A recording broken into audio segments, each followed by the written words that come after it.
میں مکہ شریف سے مدینہ طیبہ کی حاضری کے لیے جا رہا تھا تو ایک جگہ رستے میں رک کے نا، حج کے سفر پہ تھے ہم لوگ، تو رک کے کھانا کھایا تو کھانا اتنا اچھا تھا کہ میں نے کہا کہ ایک روٹی اور منگاؤ۔ کھانا کھا چکے، بل دینے کے لیے جب کاؤنٹر پہ ایک شخص پہنچا ہم میں سے، اس نے اس کو کہا کہ پیسے رکھ لو۔ کہنے لگا پیسے ہو گئے تمہارے۔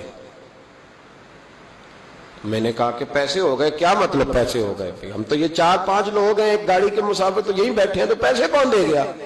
تو کہنے لگے صبح ایک شخص آتا ہے اور وہ پیسے دے جاتا ہے، کہتا ہے نہ صدقہ ہے نہ خیرات ہے، یہ ایک تحفہ ہے، بس جو میرے نبی کے شہر جاتا رستے میں مسافر ٹھہرے اسے میری طرف سے کھانا کھلا دینا۔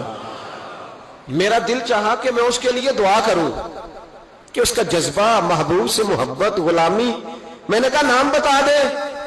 تو کہنے لگے، وہ شخص کہنے لگا، پاکستانی تھا، کہنے لگا اللہ کی قسم ہمیں بھی نام کا نہیں پتا۔